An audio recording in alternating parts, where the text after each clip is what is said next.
This is the nature of things. Who were the first people to live in the New World?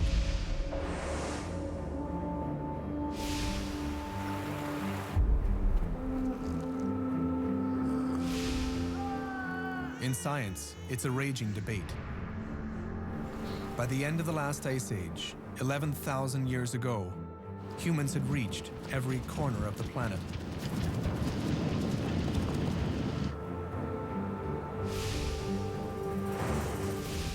My name is Niobe Thompson.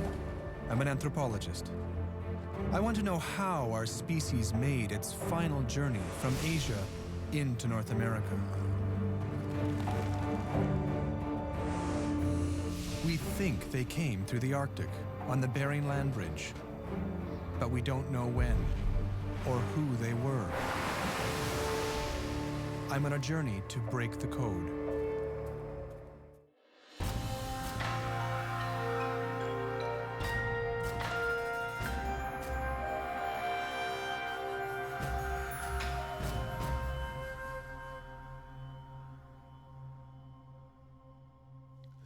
When did the first humans arrive on this continent? Until recently, anthropologists were certain they had the answer. But now, new discoveries are creating doubt. Humans may have arrived earlier than was thought possible. Anthropologist Niobe Thompson opens a fascinating window into this epic human journey.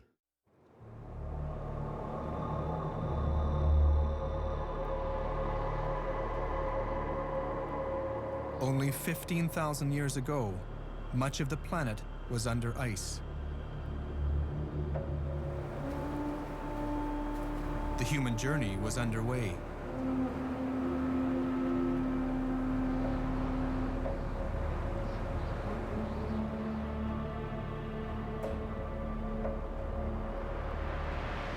Our ancestors had left Africa. They encountered cold. Some moved northeast through Asia, but they came no farther. Ice Age glaciers blocked the route into North America. Half our planet was beyond human reach. Then, 13,000 years ago, the planet began to warm. The Ice Age was ending. Finally, humans could push on into the New World. This is the theory of the Clovis people, the theory of the first peoples of the Americas, a theory accepted by science for decades. Could we have been wrong? Scattered through the New World, there are hints that humans were here before the Ice Age ended. The remains of ancient campfires, stone tools, spear points, but no human bones.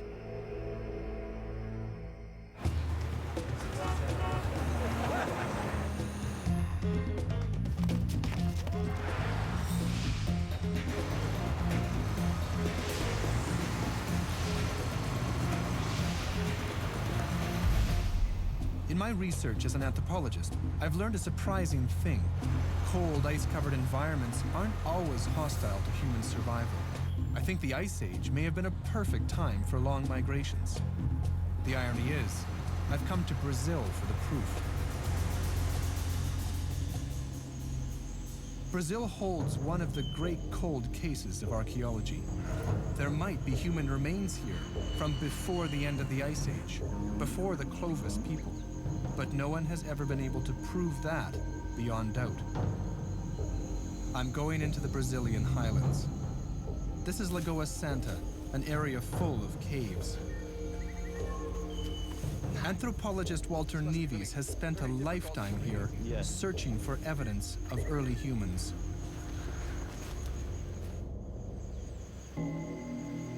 Endless cave paintings testify to a history of habitation. And I think this fence is the final simplification of this row of... It's like an abstract symbol of a group. But in fact is representing people.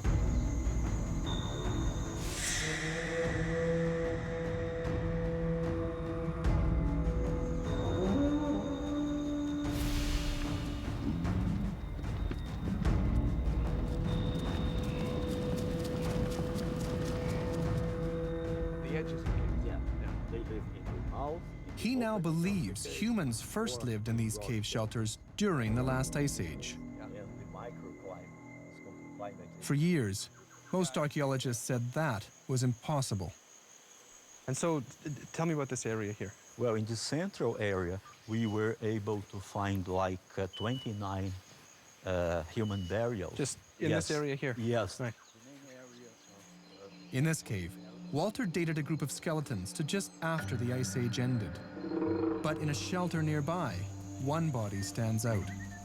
It was found in much older sediment. A young woman who died here before humans were thought to have reached the New World. Her name is Lucia. And if Walter's right, her bones are the oldest in the Americas. Well, I'm proud to present you Lucia's home. That's amazing. My God. Yeah. It's just so dramatic. Are we looking at the beginning here of the excavation? Exactly. Is that line? Yes. In the 1970s, this was a massive French archaeological dig. The team was led by Annette Lamine-Empereur. Annette and her husband Jose were mavericks, some of the first scientists to claim humans reached the Americas during the last ice age. In 1958, Jose was buried alive in Patagonia when a rock shelter they were excavating collapsed. But Annette redoubled her efforts to find proof of an earlier migration, and in 1976, in this Brazilian cave, they paid off. The body of Lucia was found, almost 12 meters going down in this fissure. Yeah.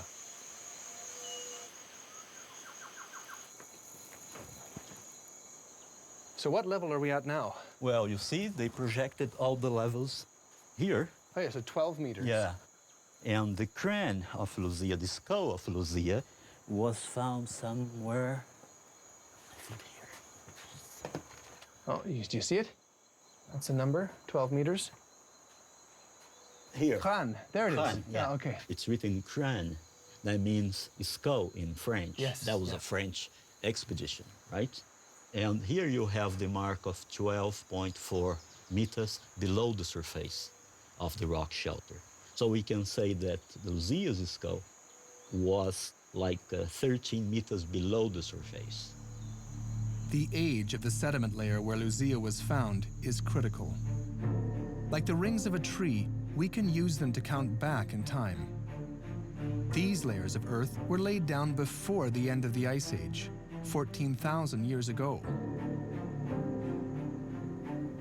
If Lucia died at the time this sediment was formed, she is older than the Clovis people, the so-called first peoples of the New World. But other scientists aren't convinced. To disprove the long-established Clovis theory, Walter needs a direct date for Lucia's bones, and not just for the sediment around them.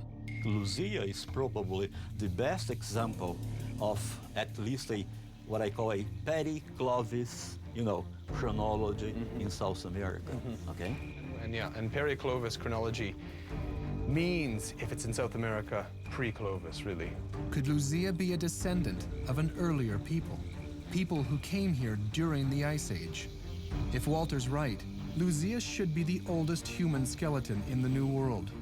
So why hasn't her skeleton rewritten our knowledge of the first humans in the Americas? Because of a tragic accident. In 1977, just months after her great discovery, Lamine-Empereur was asphyxiated like her husband years before. Her students fought over Lucia's remains. Eventually, they ended up in a drawer in Brazil's National Museum. Until now, no one has ever dated the bones. Had she lived, Lamine-Empereur would have taken extreme care with Lucia. Ancient skeletons hold their secrets in trace amounts of carbon trapped in the bone.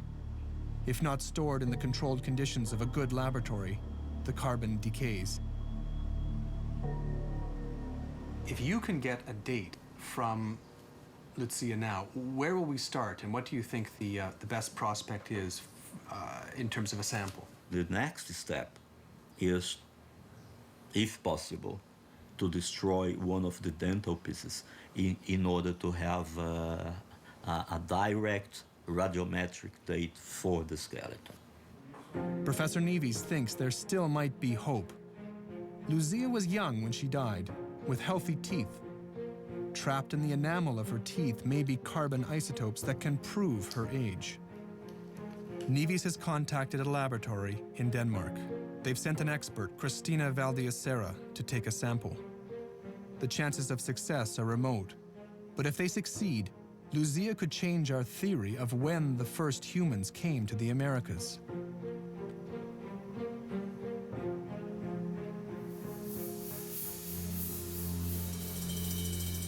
What intrigues me is that Walter's views don't fit the established theory.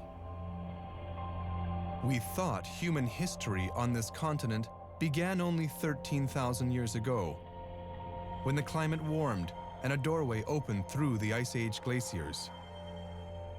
Through this doorway came the Clovis people. The Clovis first theory started with a discovery in 1930, when spear points were found embedded in mammoth bones near Clovis, New Mexico. These mammoths were killed by hunters just after the ice-free corridor opened. In theory, the Clovis swept down the corridor from Beringia and spread out to settle North, Central, and South America. But what if Lucia is older than the Clovis? Christina is back in Denmark, where she's working with the renowned geneticist Eske Willerslev.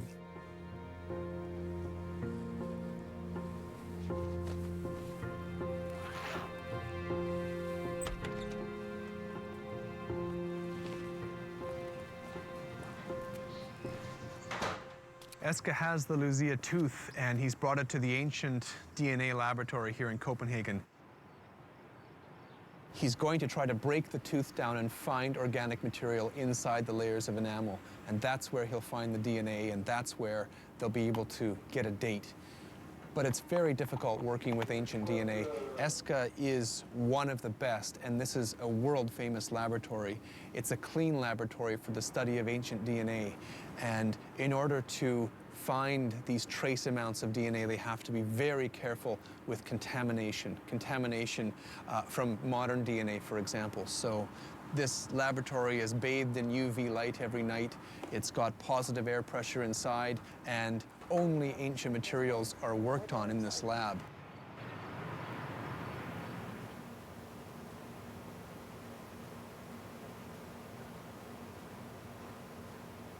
Brazil is very hot, as we know, and so those are not ideal conditions for organic material or bone material. So it looks okay, but the preservation, we're probably going to have to use very sophisticated techniques to try to retrieve DNA if there's anything left there. Okay, so the results are ready, huh? Almost. Okay. This is going to be exciting, huh? Yep. Okay, let's just wait one moment, okay? Okay, Just one come on. moment. Okay. Oh, nothing. I mean, that's too Empty. bad, huh? Completely empty. Okay, there's just, I mean, there's no DNA in that length in there, that tooth. Oh. Nothing. Professor Walter Nieves won't be happy with the news from Denmark. It may have been conditions in Rio's tropical museum, or simply water leaching through the cave where she was discovered. But her bones are completely clean. There's no carbon left to give us a date. We will never be sure of her age.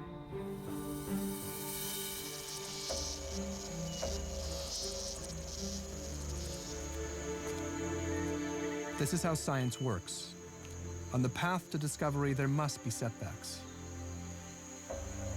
But archaeologists know there are always new secrets to unearth. The question is where?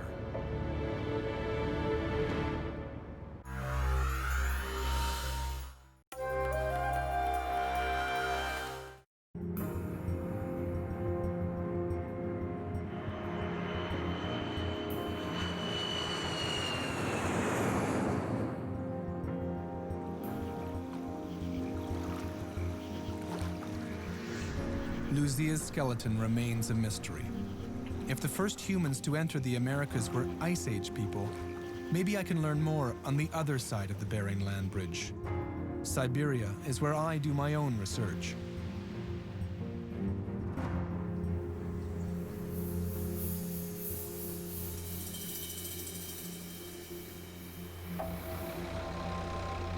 Native Siberians are the genetic cousins of North American Aboriginals. Their genetic similarity suggests this remote part of Russia could have been the staging point for ancient migrations into North America. I'm just in time to join a group of Russian and Canadian archaeologists, packing for a last-minute expedition to the shores of Lake Baikal. There's a report of human bones buried deep in a cave. Given their location, there's a chance they're very old.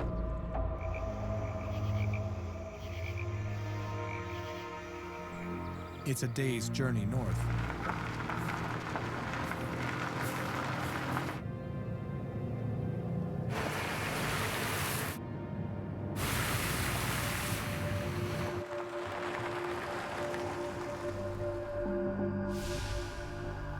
Lake Baikal holds over 20% of the world's fresh water.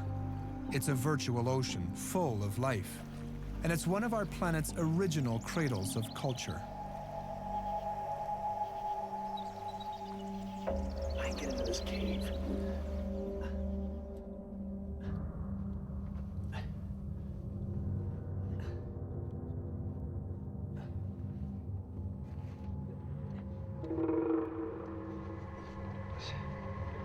Buried 12 meters in, it takes days to remove our mysterious skeleton.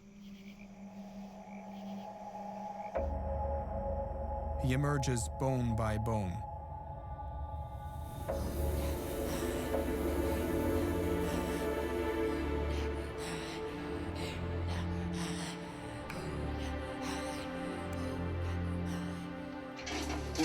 Надо передать туда.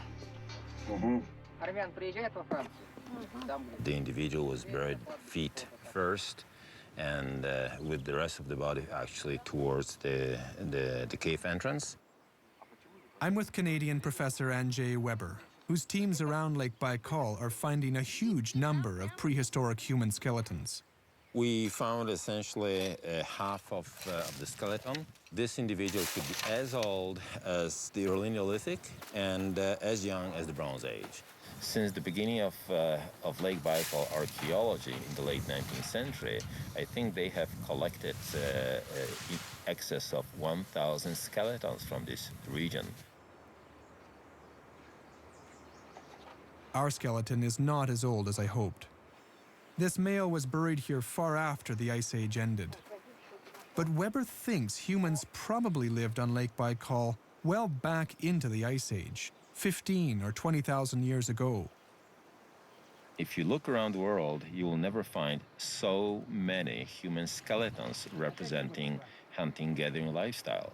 You find them all over the world, but not in these numbers. So why in the Lake Baikal region you do have so many, and in addition to that, why are they so well preserved? Well, the answer to it is in the aquatic resources. The lake offers a lot of fish in its shallow bays. It offers the seal on a seasonal basis, of course. But in addition to it, there are rivers, large rivers with very rich fish resources in them.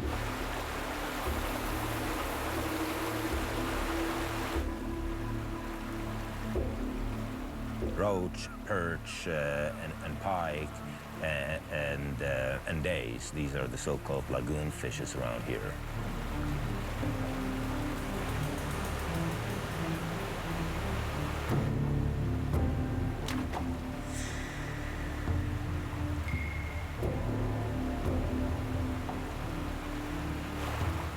If there were people living on Lake Baikal that long ago, chances are others had migrated farther east to reach even more distant regions. Lake Baikal would have been a kind of oasis for migrations moving eastwards and northwards across Eurasia. Then, of course, the very factors that would have made it such a good environment to live in would have made it vulnerable to overpopulation and overhunting. And particularly the land species that the people here would have hunted for would have been vulnerable to exhaustion. So from time to time, it seems, the populations peaked here and then dropped off. And that means that hunter-gatherers living on Lake Baikal were moving further north, further east on that great migration along the route that could have led to the Bering Land Bridge.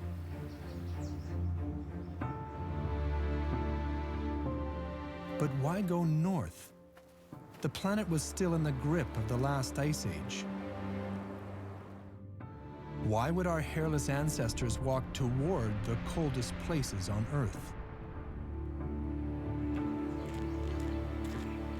The paradox of the hairless Homo sapiens adapting to life in the Arctic environment. I studied this question as a student at Cambridge. Our species' cold weather adaptations made it possible for humans to migrate northwards through Siberia and toward the Bering Land Bridge. Still, what was driving them into these frozen wastes? I've come to see my old supervisor, a world expert on nomadic cultures. Like Professor Weber's, Piers Vitebsky's research on more recent Siberian peoples may help solve the riddle of the earliest migrations. Maybe the question is posed the wrong way around. Why shouldn't anybody move? Why should anybody stay still? Right. We have an assumption that somehow normal life is to stay still. But actually, why shouldn't one roam huge distances across the landscape? Animals move. Every time you look over the hill, there's something else over there. Why not go there? We always think of security as staying in place. What's risky is leaving the place you're in. No, what's risky is being in a place where there's nothing to eat. So if what there is to eat, or to clothe yourself with, or whatever you need, if that moves, then you move with it. The relationship between humans and reindeer probably goes back as far as we can trace. There are sites, certainly 20, 25,000, 30,000 years ago, which are full of reindeer bones.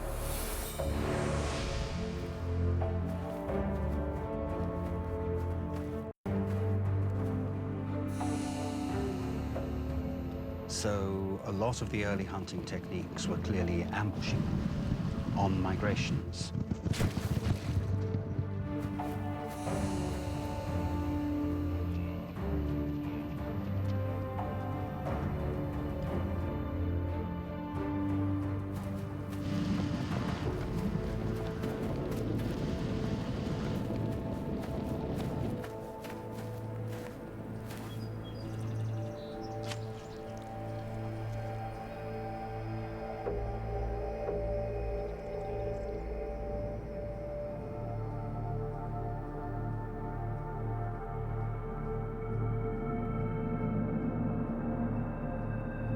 Obviously, there's meat.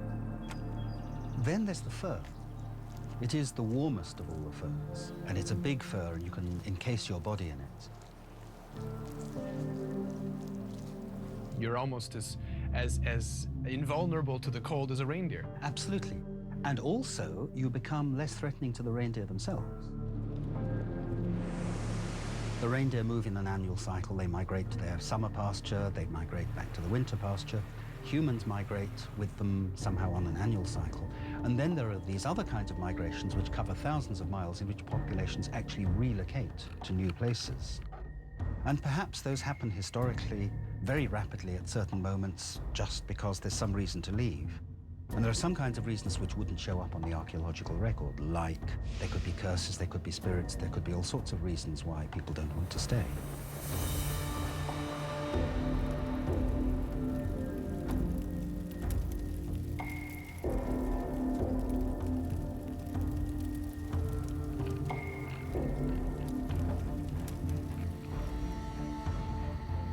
The riding of reindeer was anticipated long in advance in the imagination, in the movement of shamans who fly up to the moon, to the sky, to different levels of the sky, often on the back of reindeer, or using a drum made from reindeer skin, and they say that this is the reindeer they are riding.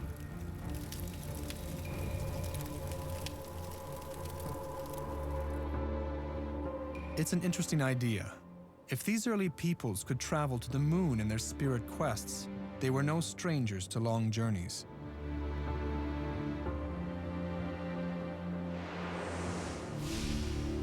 At some point, these journeys led them into a new land, Beringia, a land bridge over what is now the Bering Strait. When they arrived, Beringia was a world still untouched by human hunters.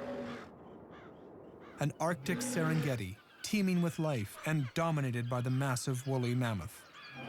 They didn't know it at the time, but these Arctic nomads had discovered the bridge to the New World. Maybe they didn't know they were crossing a bridge. They didn't have a map. They were just moving on land. And that's where the land happened to go. In human history, the first successful adaptation to an Arctic environment may have been the early settlement of Beringia. It's a stunning achievement that tropical Homo sapiens survived here. DNA analysis of modern Native Americans is now opening a window on the lives of their Siberian ancestors. For one thing, it tells us how long ago the founding groups of Native American populations broke off from Siberian populations. We know that well before the Ice Age ended, they had made the break. They had moved far enough toward North America that they were surviving in isolation. From one generation to the next, their DNA made slight mutations to mark the passing years. This was a land providing all the necessities of life. We know this because they stayed here for thousands of years. But this is all we know. No Ice Age human remains have been found in Beringia. The ancestors of the first peoples of the New World are like ghosts, haunting the landscape. We only know they must have crossed this land. We may soon learn when and how they did it.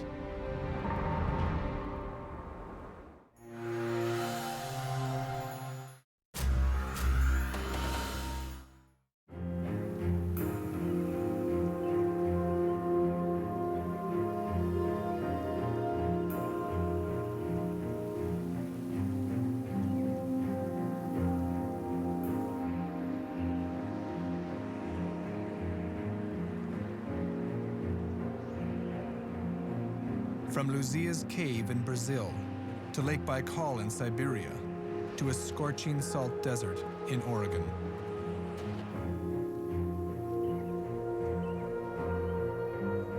"14,000 years ago, this was an inland sea. The Ice Age was ending. Were humans already here? There was still no ice-free corridor through the glaciers. Only later did a path open into North America. This path, we thought, opened a route for the Clovis people, the so-called first peoples of the New World. But I'm not here to see a Clovis site. Here there's something that could be much older. In Oregon's Paisley Caves, I found a very excited group of scientists, digging out some astonishing evidence. Archaeologist Dennis Jenkins believes he's found human remains from before the end of the Ice Age.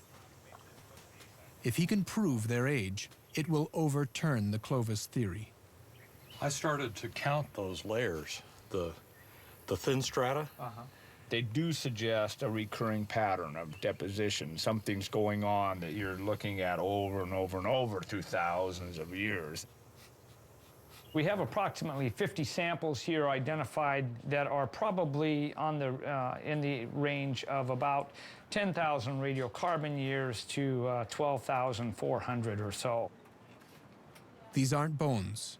They're coprolites, preserved excrement, dusty turds the team is finding in the sediment of the cave floor. Each coprolite is loaded with organic material for carbon dating. But the scientific community still hasn't abandoned the Clovis first theory. So an archaeological site older than Clovis is very controversial. To face his critics, Jenkins needs allies. Tom Stafford is a known skeptic. He's been carbon dating Jenkins' coprolites in his lab. The dates he's getting are promising, but he needs more. Now he's come to Oregon to test his results against the cave sediment.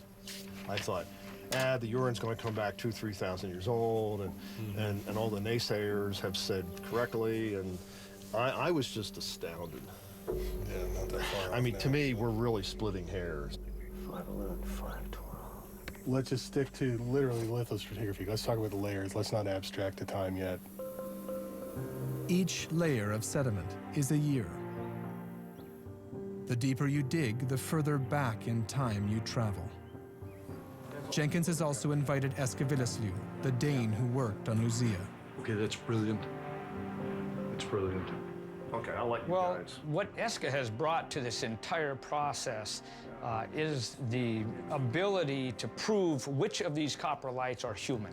Very few people in the world can do that, and none, in my opinion, better than he.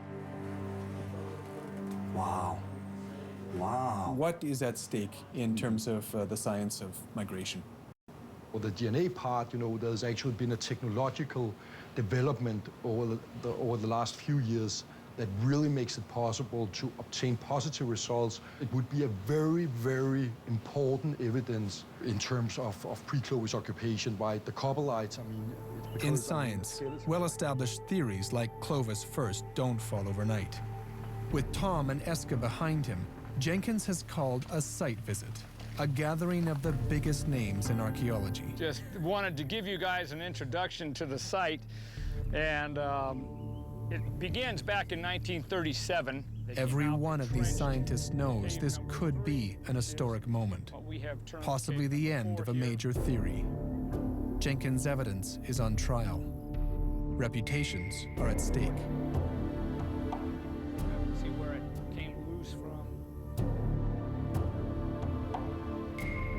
Are you recording anything? Recording Eske, yeah. But if you have any, might be worth looking at you. The mood is tense. Our film crew is asked to leave.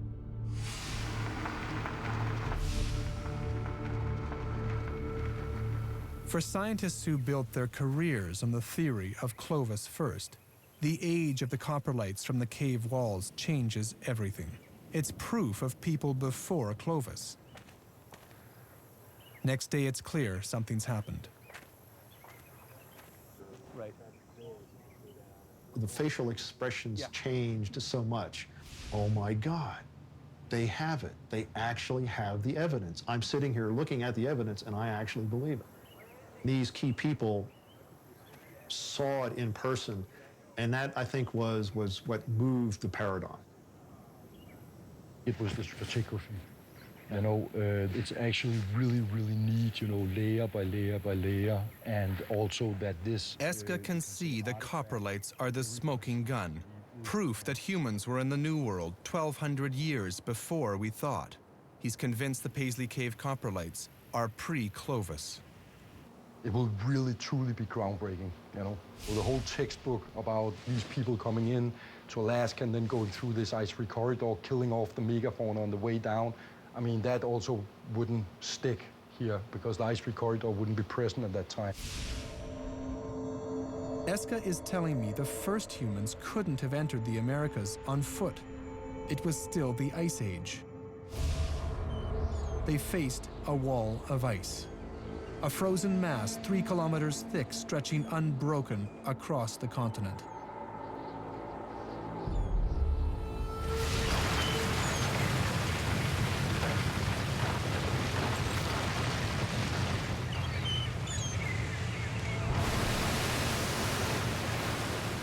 For decades, tantalizing but inconclusive evidence of humans in the New World before the end of the Ice Age has been accumulating.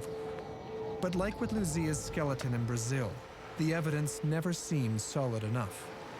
Now that carbon dates and ancient DNA prove humans were in Oregon over 14,000 years ago, science has a new question to answer. How did the first humans adapt to the ice? How did ancient Beringians survive in an Ice Age environment and live on to populate the Americas?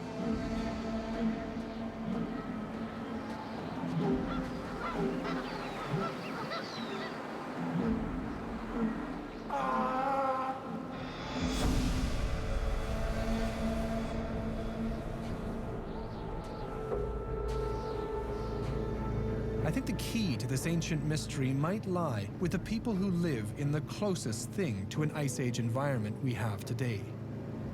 That's where I'm going, to the Bering Strait.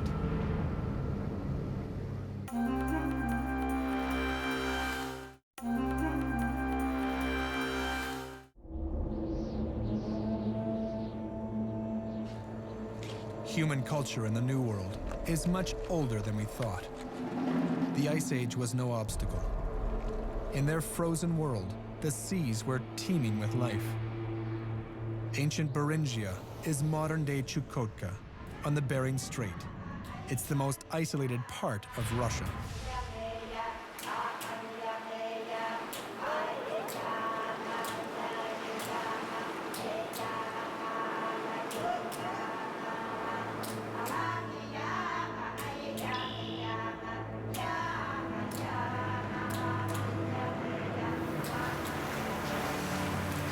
There are no roads here.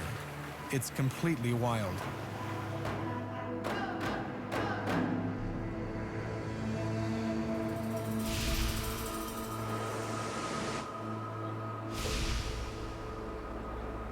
I've been to Siberia, I've been to central Brazil, I've been to the deserts of Oregon, all in search of evidence for early human migrations into the New World. I had to come here. This is the Bering Strait. This is the site of the ancient Bering land bridge. The ocean behind me is the site of that ancient land bridge. During the last ice age, that would have all been land.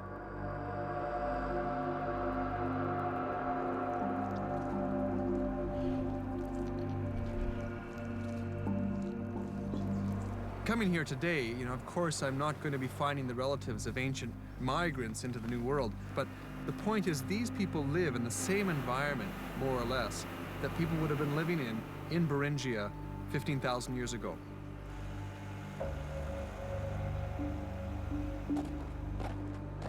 What I immediately discovered is this incredibly rich sea mammal hunting culture. These people live on the sea.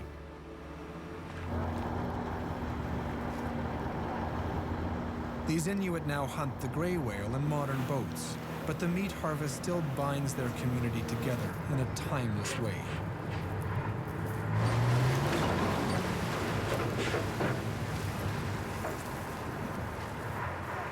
This young whale will feed the hunter's village for weeks.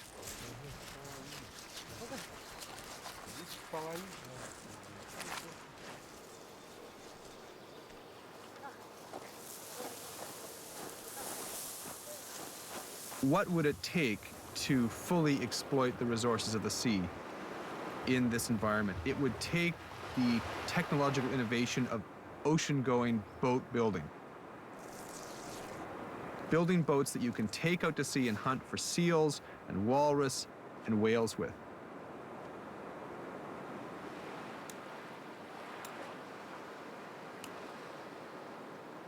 This is a close approximation of the kind of traditional whaling umiak you would have seen here 200 years ago, 300 years ago, made of split walrus skin and a combination of driftwood and bone.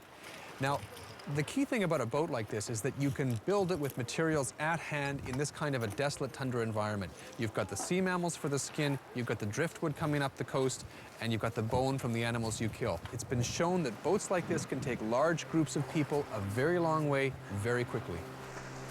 Their skin boats would allow them to follow migrating marine animals down the coastline.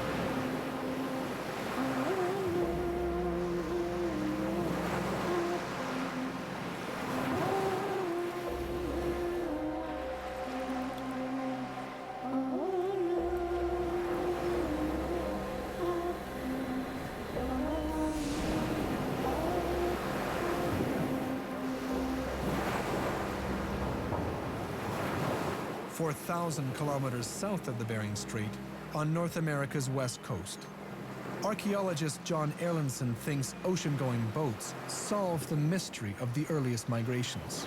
The coastline itself, we now think was open to marine travel by 15,000 and maybe 16,000 years ago. Then it's very logical, I think, to think that people use skin boats, and that may be a very ancient technology. That's a very different type of adaptation than Clovis peoples in the interior. But it's not a technology that preserves very well, so we don't have much archaeological evidence for it. Erlandson thinks the Ice Age coast was a fertile pathway for early migrations. A rich sea kelp ecosystem ran from present-day Alaska to Mexico. The kelp is an incredibly productive habitat. It puts out millions and, well, billions of spores every year. And so the productivity of this organic matter feeds the productivity of the entire coastal ecosystem. In the sea itself, it provides a three-dimensional structure, these kelp forests, that shelter a lot of different fish. They're even found in Arctic coastlines under sea ice. So as the sea ice melts back in the summer, the kelp forests bloom, and they have that same kind of increase in coastal productivity that they do here. The kelp supported the underwater equivalent of a rainforest. Coastal migrants of the Ice Age could travel a kind of kelp superhighway, a ribbon of life. In his lab, Erlandson has more proof of an ancient seafaring people. At this site, we've found these associated with seal bones, as well as bird bones. So this is probably the earliest evidence for seal hunting in North America, we think, so far. And these are very thin, they're very delicate, and they have oftentimes these needle-like tips like this one. They also, they're so delicate and thin that they seem like they'd be awfully fragile. But if you're hunting in the water, that doesn't matter. You can launch it into the water and you can always retrieve it. It'll rarely break. If you're hunting on land, these things would snap the first time you threw them at anything. Yeah, yeah. Seafaring Paleo-Indians.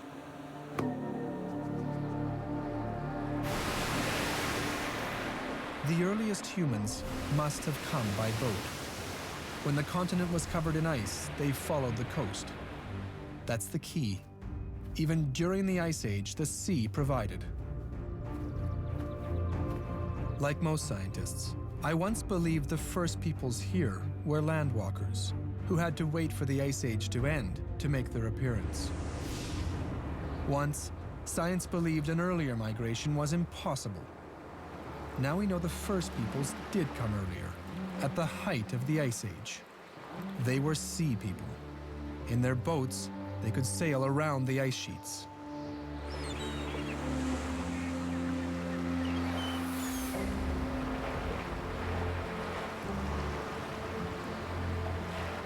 We still know very little about their journey. Yet when it ended, humans had finally settled every part of the planet we inhabit today.